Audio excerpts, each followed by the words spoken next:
This is for Penny.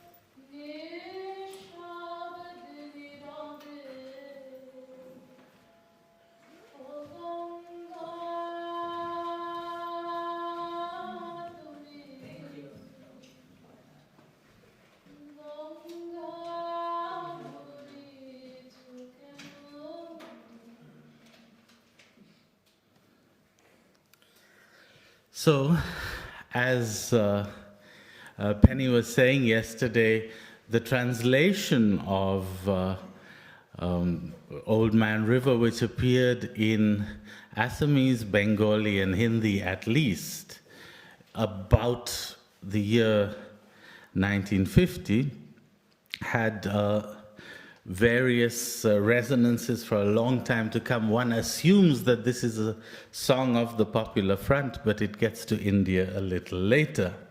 And since this is not really so much a paper as a mixture of three things, it's a memoir, it's a set of reminiscences about music, it's a set of conversations with a number of people, and it's based on some primary sources that I've come across. I just wanted to quickly thank Bipasha Bhattacharya and Subhash Ranjan Chakraborty, who were here in the last few weeks, and with whom I discussed a number of these things.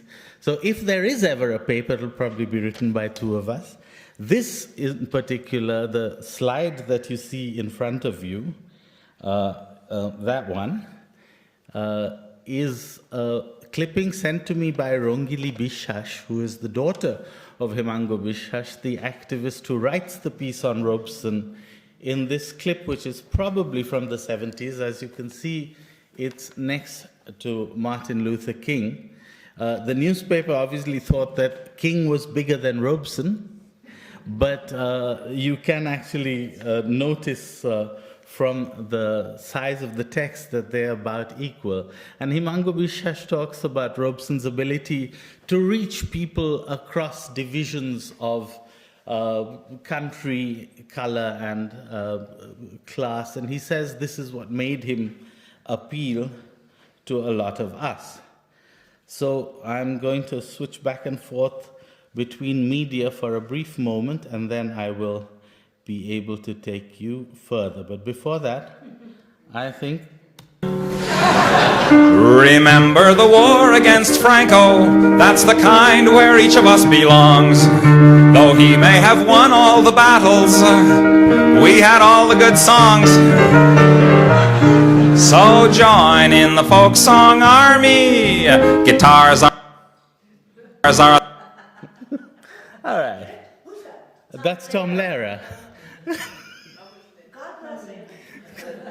So this is by way of self-criticism, if you like. There is a left nostalgia for easier issues in the past, which we have now digested, come to terms with, which we're not in the middle of, and it's very easy to retrospectively either glorify or condemn. It's very easy to take ourselves out of the moment where we were, or where some people were, because many of us treat them as if they were very personal issues, and we must. But at the same time, we weren't around. So that's one side of it. But I want to draw attention to a few things on the way. One of them is the fact that we are in a situation where we came through a number of debates which we see now as one thing, but which were not all visible at the same time. And I want us to hold on to the idea of what I will call stagist thinking. But meanwhile, since we are still talking about the Bengali reception of Robeson,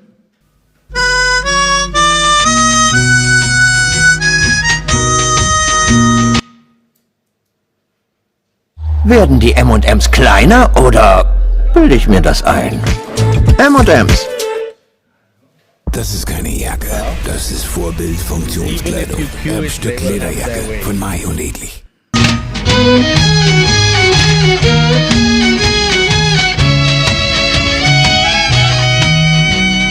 Negro bhai amar Paul Robeson, Negro bhai amar Paul Robeson, Oraya amader gan gaite deয় না, Negro bhai amar Paul Robeson, Oraya amader gan gaite deয় না.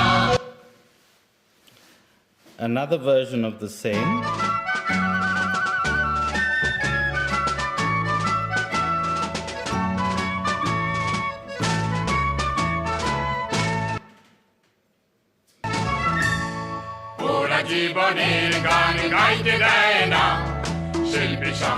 Now the refrain is Paul Robeson in the artistic struggle. And they're reasonably subtle distinctions, but that's what we're doing now. We can leave the music behind for a bit. And this, in fact, is the poem that we just heard in Bengali. This is Nazim Hikmat's tribute in 1954. And this is an uncredited English translation because I couldn't find the Turkish original nor a translation, but I'm sure many of you have the original and a decent translation which is credited. These are the two links I gave you with the credits, translated by the Bengali poet Subhash Mukhopadhyay, and the adaptation for song by Kamal Sarkar from Hemangu Bishwas's group, and the second version, the translation of which is this. This is not making much of the ambiguous hook line, which is either our Negro brother or my Negro brother or comrade in the artistic struggle. And so you've seen that this is what Hikmat's poem returns to if we take them both through English.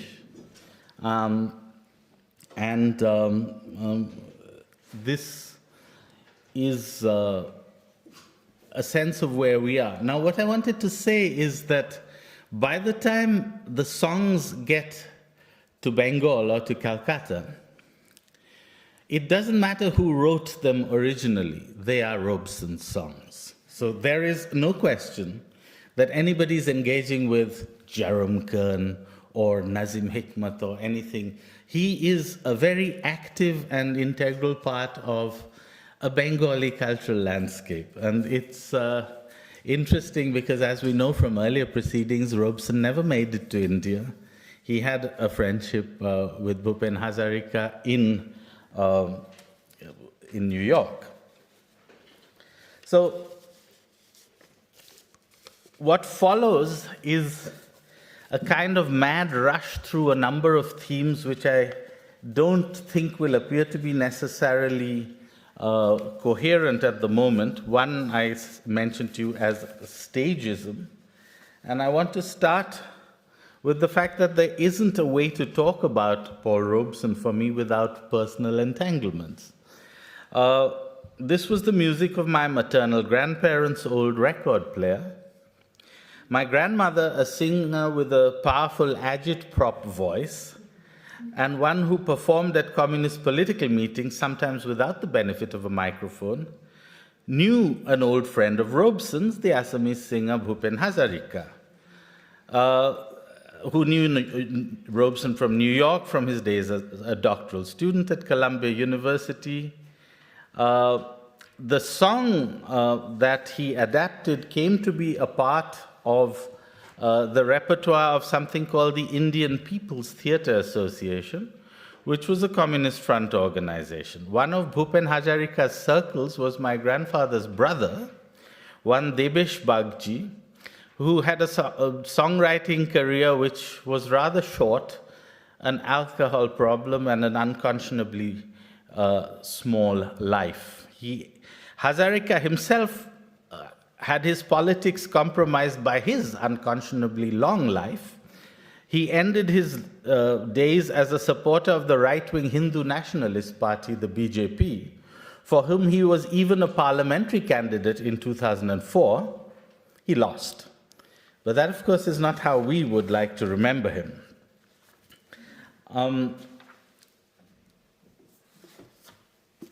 In earlier avatars, I think we talked a little bit about communist front organizations and music. And I wanted to say that, among other things, the communist movement gives to Indian music a concept of polyphony and the idea of progressive folklore. Now, the idea of progressive folklore is something that is picked up by the Communist Front organizations and becomes connected to the question of whether you actually find genuine folk traditions or whether you simply compose in idioms that claim to be folk idioms. And that then becomes a second set of problems that we encounter in this movement.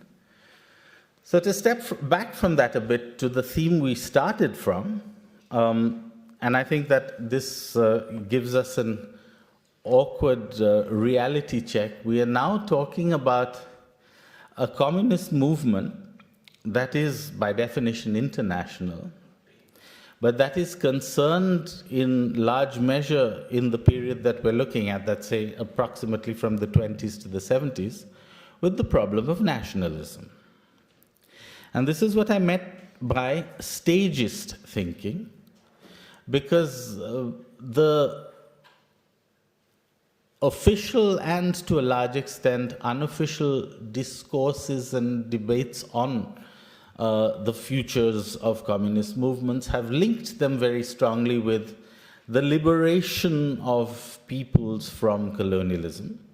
And the argument was, it is a kind of Leninist argument if you take a stray phrase attributed to him which can be gleaned from imperialism, the higher stage of capitalism, but isn't necessarily from that, is that the revolution will arrive via Shanghai and Calcutta, much quoted line, which I cannot find the source for, so maybe somebody made it up. But the idea that the working classes of the metropolis do quite well out of colonialism and don't have as much of an interest in overthrowing their governments as they would if there were no colonies, gives a communist movement the idea that the route to world revolution must pass through Shanghai, Calcutta, Cape Town, etc. And this also leads to a lot of communist movements becoming part of nationalist movements. Now, the problem is, since nationalist movements and the communist movement grew up in things called front organizations, called united fronts or popular fronts, the question is how to disentangle one from the other at a point when the two seem to be pulling in opposite directions. So you have a disjuncture. And in many parts of the world, and not least because of the Cold War, it is very difficult to prize apart the connection between especially a minority socialism or a minority inflected communism and frankly cultural indigenist movement, which then tends towards an idea of what in Germany we would call Heimat and Volk. Now, very difficult concepts, I think, for people in the English-speaking world, because Heimat is more than home, and it has blood and soil connotation, as does Volk, the authentic people. And the authentic people is something that comes to be a bit of a problem, because if you root your ideas of mobilization to a large extent through the idea of progressive folklore, and here we have disagreements as far back as at least the brothers Grimm, who were not very clear whether they should invent their fairy tales or they should wait to find authentic ones. So the next section is called How to Write a Folk Song. And I want to go back a little to a song that was very much a part of Robeson's repertoire. You heard it yesterday.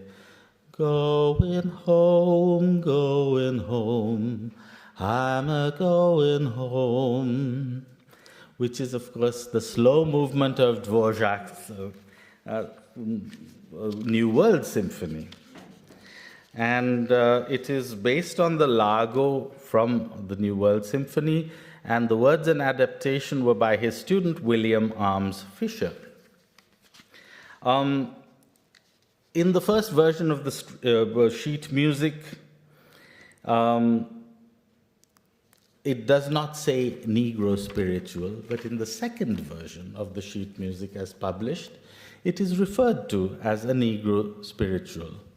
Fisher himself wrote a long note to the piece in which he said, among other things, "The Largo with its haunting English horn is the outpouring of Dvorak's own home longing, with something of the loneliness of far-off prairie horizons, the faint memory of the red man's bygone days, and a sense of the tragedy of the black man, as it sings in his spirituals.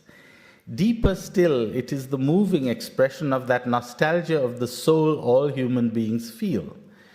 That the lyric opening theme of the Largo should spontaneously suggest the words going home, is natural enough, and that the lines that follow the melody should take the form of a Negro spiritual accords with the genesis of the symphony."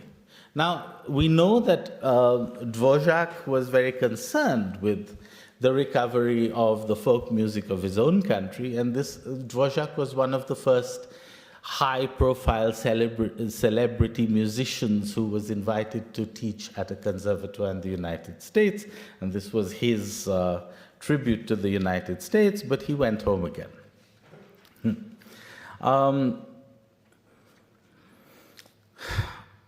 This would have made no difference to Robeson when he chose to sing the song. He was comfortable with the work of Dvorak. He sang a song from the 1848 revolution in Czech by Smetana, and he said of himself that he could sing in 25 languages.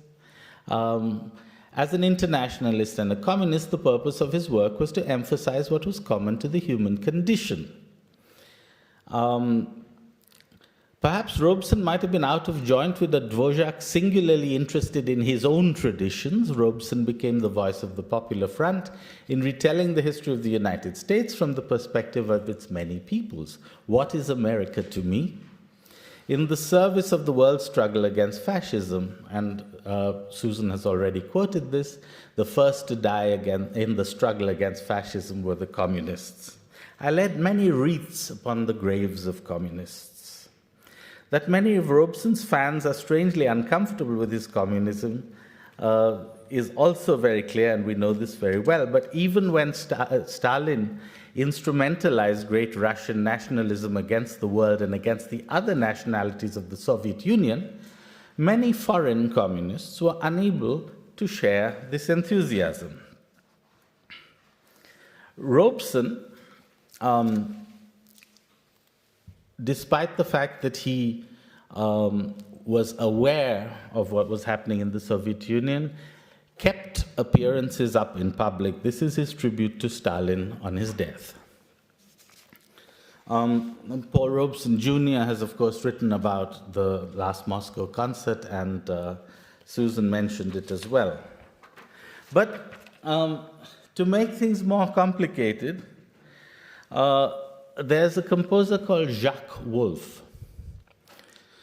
Now, if you haven't heard of Jacques Wolf, you heard the film yesterday had Robeson singing, I think he sang Shortening Bread.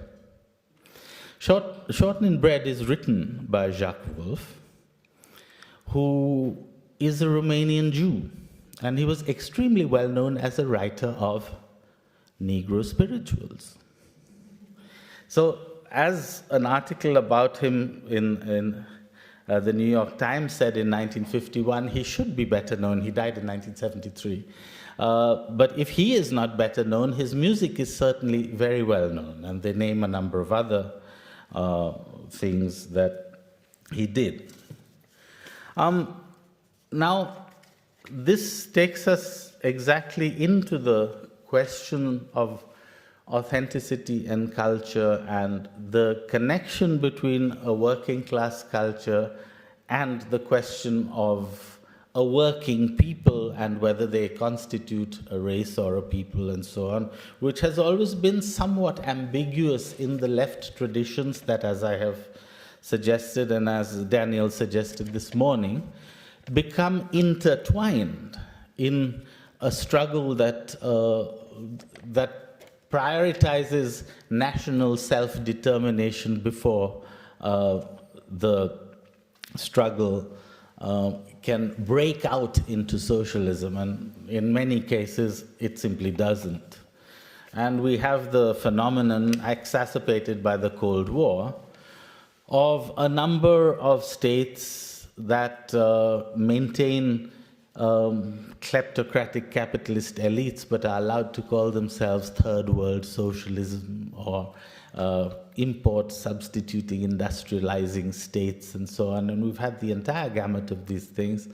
My image of that must be the East German support for the regime of Idi Amin, if we need shorthand. Yeah. But we are not yet in the period of the Cold War in a number of these debates, so I'd switch us back for a moment to 1936, where a man called Cedric Dover promises a man called Jawaharlal Nehru that he will build an alliance for him in India of Eurasian people along with Indians against European imperialism. Now, the Eurasian is an interesting phenomenon.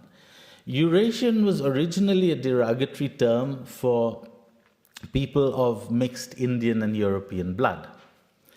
The term Anglo-Indian, which is now used for people of mixed blood and was used since the 1935 Government of India Act, was put in place because Eurasians, as they were formerly called, objected to the term Eurasian because it was racially derogatory, and it was meant to be. However, when they adopted the term Anglo-Indian and were granted that right, the people formerly referred to as Anglo-Indians, that is, British people resident in India, decided they were now going to call themselves Europeans. Now, Dover, of course, is a forgotten figure in India. He is, however, an important figure to some people in the American civil rights movement, where those who cite and know him, and I haven't followed this history, do not necessarily know that he was born in India. I kind of lose track of him in the 1930s when he is writing in various publications on a subject that was very current at the time, and that was eugenics. At the third International Eugenics Conference in 1932, there is a major discussion among the socialists and the non-socialists. There are people who believe that there is simply such a thing as bad stock. And bad stock usually coincides in certain countries with class. John Maynard Keynes famously had an argument with somebody who said you cannot compare bad stock with other stock. And the socialists at this interesting conference all believed that eugenics was a good thing, but they believed that until there was socialism, you couldn't really tell the difference between an inherited and a social disability, and so it didn't make sense. They said, of course, that imbeciles should be sterilized, their words, goes without saying. Amongst these people, Cedric Dover makes a very interesting argument. He says if we are strengthening the human race, everybody knows that the hybrid is stronger than the pure. So we urge people to miscegenate wherever possible.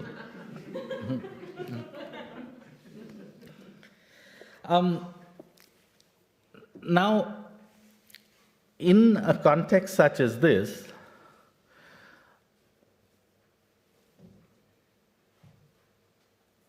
Dover is in conversation with Robeson and with George Padmore, and probably therefore also with C.L.R. James.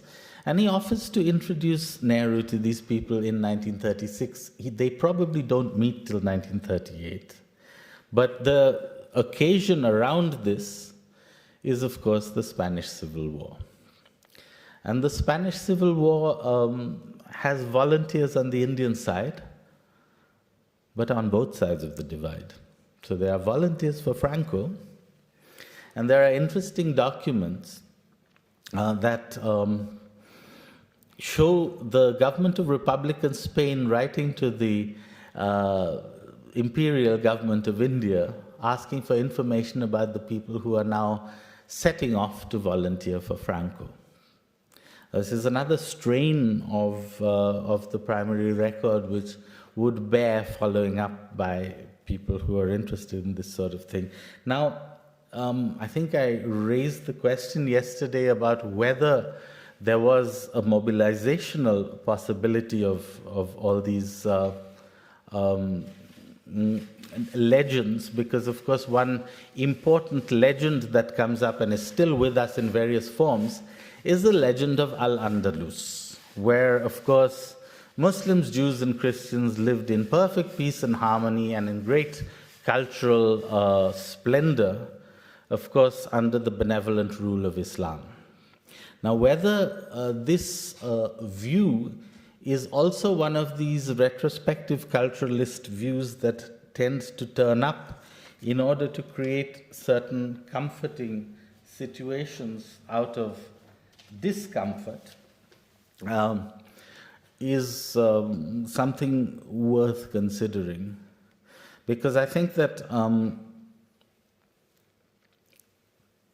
the difficulty, especially for those of us who come from left traditions of what we would today call a global south variety and what were called unapologetically third world socialist movements, is more than a small one.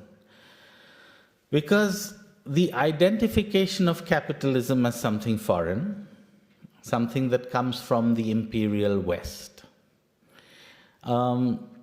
became very strongly entwined with an understanding that was easy to sell in terms of the authentic people. We talked about progressive folklore. And it's often a misrecognition that works both ways. So for instance, in reaching out to potential progressive allies from Europe to Asia, there was a group of people who seemed to have done very well, and they are people who we now know were unapologetic collaborators with, advisors to, and sometimes originators of ideas that were used by the Italian fascists or the German National Socialists. And of course, you know, one could talk about the fact that Aryan myths are important to the self-identification of an Indian glorious past as it is of a Sri Lankan glorious past, or indeed of an Iranian glorious past, or a European white supremacist one. Most famously, the challenge to the Asian Exclusion Act in the 1920s in the United States was led by a Sikh gentleman who claimed that he was an Aryan, because he was referred to in the United States as a Hindu, and everybody knows that Hindus are Aryans. The judge ruled that this was in fact true. He was an Aryan, but not, I quote, in the commonly understood sense of the word, end quote. So it didn't do him any good. The difficulty, however, is in the end one of mobilization. And it's something that hasn't done us a lot of good in terms of how to keep the question of being interested in cultural practices, being considerate about different worldviews, and yet not to descend into a kind of Völkisch set of ideas. Now, this might seem a very commonplace thing to be able to separate now, but I think it has become one of those things where, and I don't want to bring this too much into contemporary times because it is an older problem, where an interest in culture and an interest in the really existing practices of people can very easily reify the authentic in a way that isn't useful. It is recorded, and this is an article in the New Yorker, which I will find for you as well, and this will one day be a paper with other people, that the music publisher W. Schirmer, which is still pretty famous, was introduced to Jacques Wolf by one Paul Robeson, who recommended his Negro spirituals for publication. So much to say that Robeson is not that, at least, interested in authenticity. And this fits with what we know to be his attempt to bring different conversations about culture together. But, and there's a but, one form of bringing about unity across cultures is to cordon off cultures and then to talk about the connections between them. And the other form is to either blur the divisions or to talk about things that operate across the divisions. So either you draw the divides and then talk about connections, or you don't draw the divides and you talk about connections. And it's very difficult sometimes to know the difference in a casual conversation or in a source. So this creates the question of getting to the bottom of understanding what is supposed to be a universal category. And this is where we talk a little about whether, shall we say, the universal potential of the category class is more of a theoretical abstraction, but needs to remain a theoretical abstraction.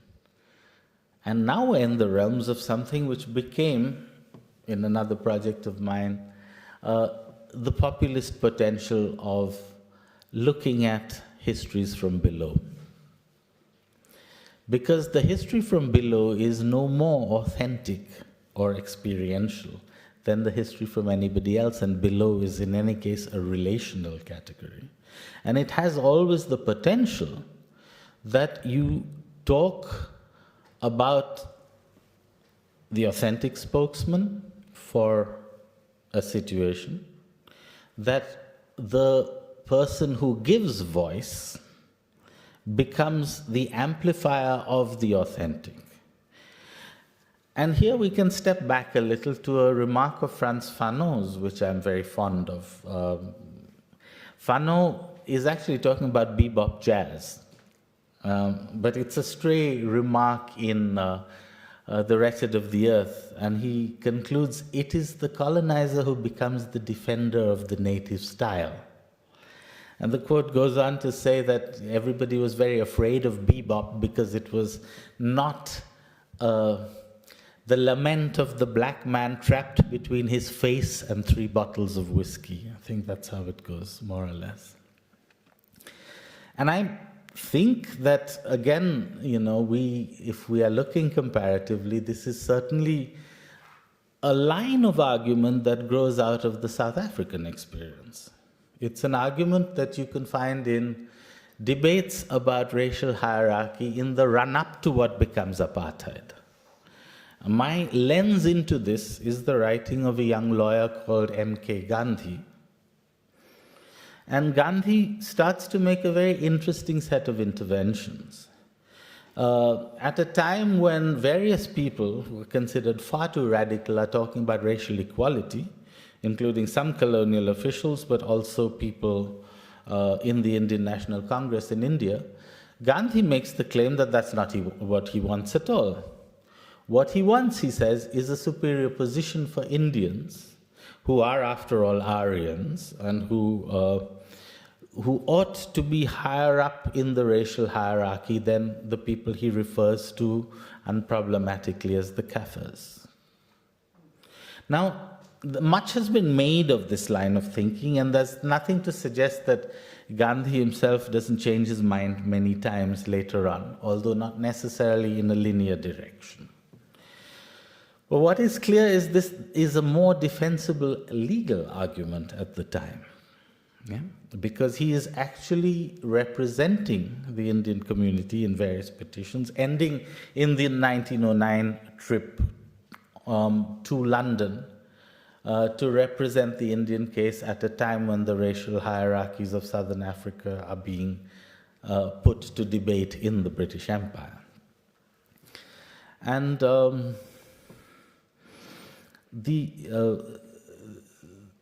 the idea that there are superior and inferior cultures, the idea that the superior culture has a duty to the inferior culture is then taken through another lens, which is very interesting to Gandhi, and that is the lens of Christian theology. So Gandhi makes the argument, which he later then adapts back into the Indian caste system, that to understand the essence of God, which is an abstraction, ordinary people need aids. And in this sense, the materialization of God in many ways through saints or through idolatry and various other things are perfectly acceptable, but it's only the higher enlightened people who can reach an idea of the abstract. And this becomes very compatible with his earlier encounters with theosophy. And this seems to be an absurdly large digression, but then it turns out that when it comes down to mobilizing a number of these tendencies in an actual movement, they can work together. And now we're back in the Popular Front. The idea of the Popular Front was to emphasize what people had in common, and was always a bit late to the communists, because by the time the communists decide that they shouldn't attack the Social Democrats and their other dangers, the game's up. I think the interesting part of this phenomenon is the reach for culture. And the idea that some sort of actually practiced culture will be possibly a superior form of glue than the abstraction of working class solidarity, or the idea that the oppressed of the world have something to win by uniting and allying.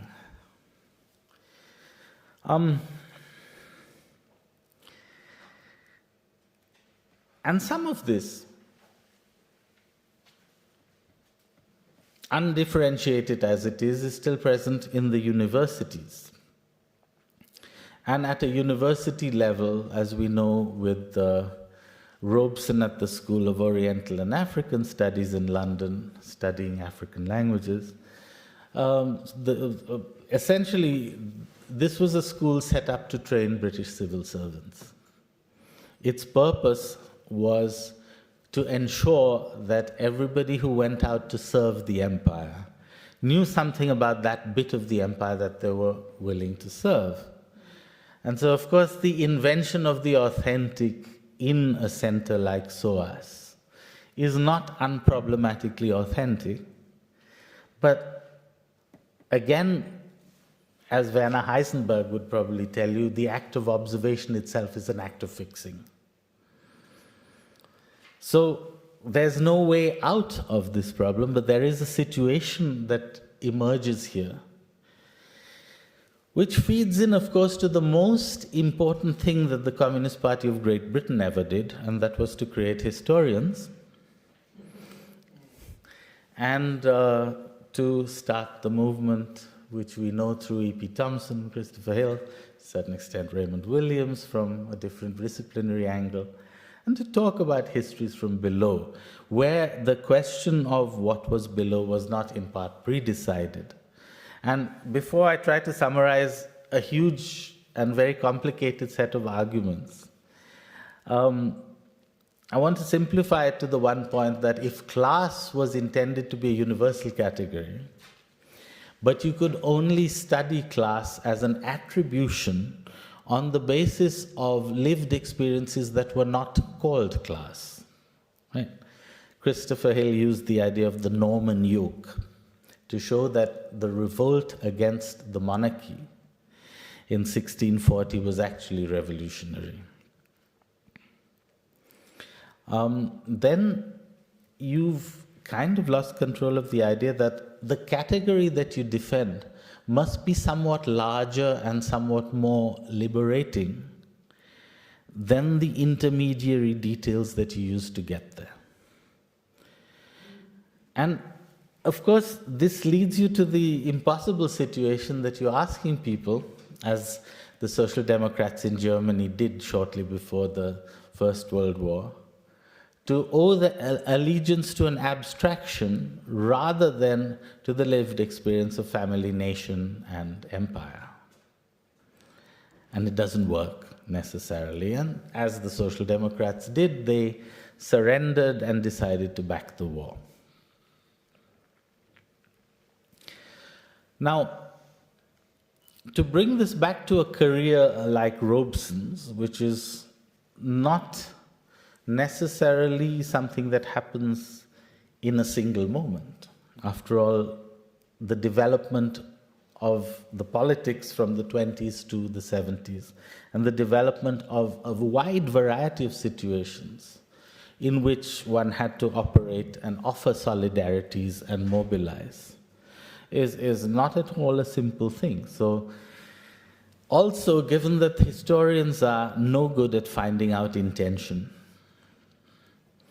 I don't know if anybody is, but intention remains opaque. You have proclaimed intention, you have contradictory statements, and you glean what you can from those things, but intention eludes us. What we do know is in this kind of situation, and I will try to name a few of them by way of semi-conclusion, that on the one hand, people are thinking in terms of nations, which of course is a subliminal category for a state in existence or a state to be. And again, the idea of a nation is a progressive innovation at some point. It's an innovation when the idea of the nation gives you the idea of popular sovereignty, which solves the problem of what to do with sovereignty when you've beheaded the sovereign. It's an English innovation, then the French try it, and so on. Yeah. Then you are talking about the abstraction of human liberation as a larger set of goals. And the intermediary goals that go along with it get in the way. Some of the sub points of this then become a question of how to act in a situation where the loyalty to a cultural conglomerate, or whatever we want to call it, let's say the Jewish Bund, it has come up before and it's a good example, is not entirely overridden by a commitment to the abstraction of class. And the one time that I know of where Trotsky spoke as a Jew was in addressing the Jewish Bund and urging them to merge with the larger socialist movement, because he believed that the importance of the particularity of being Jewish would now cease to interest the world. And I could stop there.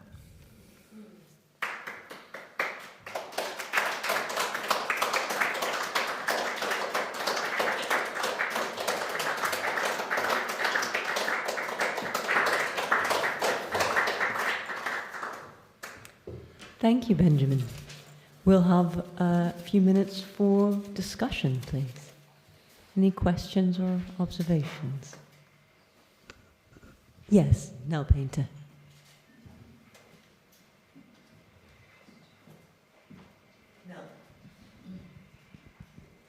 Thank you, Ben. That was fantastic. It was so hard-boiled. I love that. You talked about culture and organizations and groupings and nations, but you didn't talk that much about the state after you got going. And the state or the governments or whatever legal coercive entities police around those other more runny concepts. Do you want to go back to that, or have I asked you an embarrassing question? No, I think that's the central question which is behind the kind of questions that I'm asking, because it's very difficult. It's very easy to either wish away the state and start talking only in terms of abstractions, or it's very easy to confuse the state for the nation, which happens very often. And I think that I try not to do it. And I think that, I mean, it's hard to answer that question about really existing states in any abstract way, but that's really the details of the hard politics of every situation. So for instance, in the question of, and I nearly went into the entire history of different moments in the history of Comintern policy against states. Yeah. Susan. I have another question, but following up on that, it just occurred to me that, George Eliot was a nationalist. She was a Jewish nationalist in Daniel Deronda, but she was also a Polish nationalist. She was an Italian nationalist, in these movements of the mid, and late 19th century. And her argument was, I'm not saying I accept it, much as I love her, her argument was, humanity is too large and abstract for people to feel loyal to, but it's important that they feel loyal to and inspired by something bigger than themselves. So I throw that out as a thought. But what I really wanted to ask was something else. I know you told me that you wanted to find some more archival material of the correspondence between Nehru and Robeson that you didn't have. But I wonder if you could tell us just a bit about what you do know without having had occasion to look at the archives. I know some of the discussions around it. Let me respond to the first question first, because it takes us back essentially to a Rosa Luxemburg position, which would not be very far away from George Eliot, where Rosa Luxemburg says you can't just support nationalism as an abstraction. Who are they? What are their demands? What is their nation state to be looking like? And she makes a very distinct point that the Polish nation state, which in her time does not yet exist, must not be supported because it's reactionary. And then, of course, what we know is the polemic which Lenin won because he had a state behind him, and Rosa Luxemburg didn't because she didn't. And the polemic is, no, you support the right to self-determination, except that the Second Comintern Congress modifies that and says we will support those movements which we regard as progressive. That's a modification suggested by the Indian communist M.N. Roy, who at the time was acting not for India but for Mexico, just to make things awkward. But on what we do know about Nehru and the circle around Robeson that came up in London at the time, of course, there is around that time the first of the purges, and Krishna Menon is very excited by what is happening in the Soviet Union. Nehru is in touch with a very important German communist who inconveniently is called Birendranath Chattopadhyay. He's a good friend of Willy Münzenberg and is a very important figure in Rote Hilfe. Now, Chatto, as he's called, vanishes in 1937, having shortly before gone to the Soviet Union. And he's constantly at odds with Nehru, and Nehru is trying to find him. Krishna Menon then writes saying, you know, the Russians have a great idea, why are we opposing them? Nehru has a short reply. He says, we don't know what's going on, you don't know, I don't know. All I can say is if the elite of the revolution really betrayed the revolution in the way they said that they have done, why, the revolution itself must have been rotten to the core. And he leaves it at the polemic. So this is the larger set of circles from which Nehru also, by the 40s, is coming up with something which is not far away from Comintern official policy. He's not breaking ranks either, until it's very clear that he has to. And that comes in 45, 46. Where the Indian party and Nehru with them, and I have an argument that Nehru is the last communist front organization in India, they start pushing back to Soviet nationalities policies from before Stalin. Well, that's a whole new can of worms, which it doesn't work because the argument is India is not two nations. It's now one nation. It is a multinational state, and a multinational state cannot survive without bringing its nations together under an umbrella. So. But back off the mic just a little bit. Yeah. do we have any idea? Sorry. Any idea whether Nehru conveyed a thought like that to Robeson? No, there's one existing letter between Nehru and Eslander that I've seen. And it's perfectly harmless. I think the correspondence has been culled. Yeah. Penny, did you have a question? Yeah, well, this is fantastic, fascinating talk and discussion to follow. And you know, I've often wondered because in practical terms, and I do think it's like the threat of India, you know, the juxtaposition between non-alignment and really kind of officially refusing either a Soviet or U.S. side, but the way that's always operating in a socialist leftist manner is I think important for certainly, you know, the sort of the kind of anti-colonial work and imagination that Robeson had. So I'd love to know more about your thoughts about that. But what I actually really wanted to talk to about is bebop and coming back to this, because I really, and this, I mean, I think to me it's really important that Robeson just absolutely loved bebop and was like sitting around with Monk and Dizzy and if you want to go back and talk about the, you know, Fanon quote, because clearly Fanon's really critical of the way the U.S. is employing Armstrong and his voice in American culture, but as a way of, you know, as a way of this, you know, you can't play or listen to these improvisational forms and hold on to a notion of culture that is cordoned off. And those kinds of improvisational forms are, you know, a deep part of African American culture, but there's a lot of other tributaries. And I think that's really, you know, interesting to me that, you know, it's another way in which Robeson is not cordoning off these cultures. And it's a really, you know, it's just a very kind of, you know, strong example of that. And that's why, I mean, I would just like really, myself and with other scholars, really like to pursue this deep connection to that part of the jazz community, which has intrigued me for a long time. But so just any more kind of thoughts about that, because it just kind of, it just disrupts it. So I have a million other questions, but I'm not going to ask them, I mean, that would be rude of me. I would love to talk at length on this. You're the top, you're Mahatma Gandhi. You're the top, Your Napoleon brandy. So Cole Porter rhymes Gandhi with brandy. Gandhi, of course, didn't drink alcohol. Cole Porter famously said, "I know the secret of success. I will write Jewish music." And of course, he is using the idea that the successful composers, Gershwin, Irving Berlin, they're Jewish. And that, in fact, becomes the grammar of the jazz standard. So the idea that there's something purely Negro about it has always been problematic.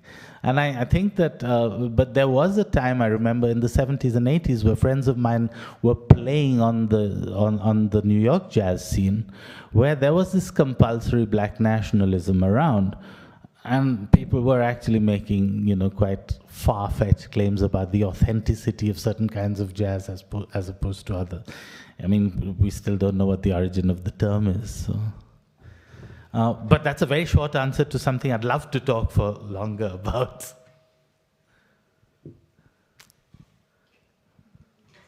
Yes, go ahead, sir, in the back. Yeah, thanks. I would just like to add something to that, what you were saying, or you were quoting Frantz Fanon about bebop. I remember experiencing something like that in the late 80s, early 90s, when world music became very popular in the West, and there were people from Europe or North America telling African musicians, you shouldn't play electric guitars, stay to your traditional instruments, that's authentic. Yeah. And I always thought, who the hell are you to think that you are entitled to tell African musicians what they should do and not? But it seems to come in waves somehow. Yeah, I mean, I think there was a compulsory understanding of if you come from certain parts of the world, you must bring your culture with you. If you come from other parts of the world, you can leave it behind because it's everywhere. So, yeah.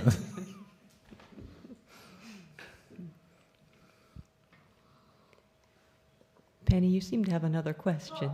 Go ahead. So, I do. So about, the nationalism and in the United States, like this over-the-top patriotism of the Popular Front. So, I mean, some people have argued that in the United States that's such a trap for the left that they can't think their way out of it afterwards. And again, obviously, in any given place, it's a great, it's a huge challenge to negotiate building a state, different linguistic, ethno-national traditions, but I mean, I wonder, how do you think about that? Are there any good examples of the way one can mediate? And back to the state, I mean, how do you get out of the nation when, if a state and police are killing people and you don't have voting rights, you have to deal with the state. But you also, so mediating between particular, linguistic or cultural traditions, a state, and then a more, what do we call it? Is it universal? Is it global? Right now, if we think about water, clean water and water rights are, they're minimally regional. They're really global issues.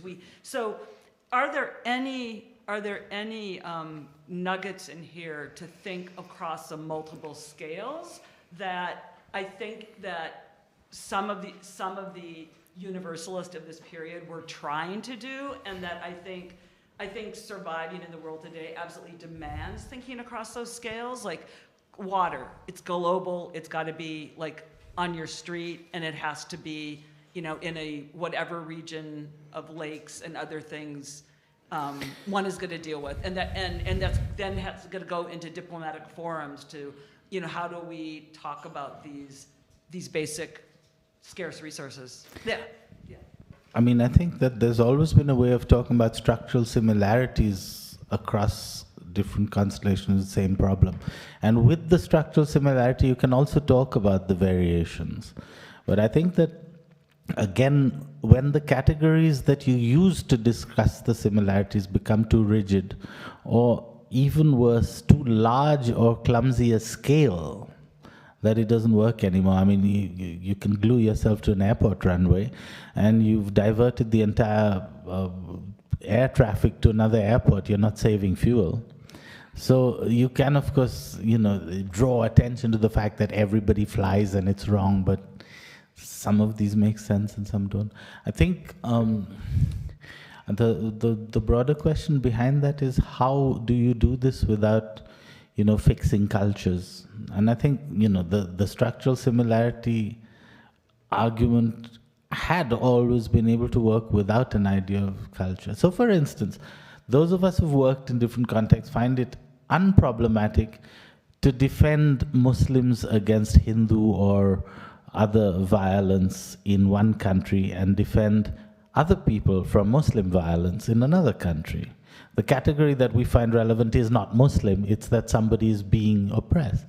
Other people now find it essential to essentialize and to create a kind of trans-historical, trans-contextual good figure. And that doesn't work. Good. That's a great final line. Absolutely. Thank you, Ben.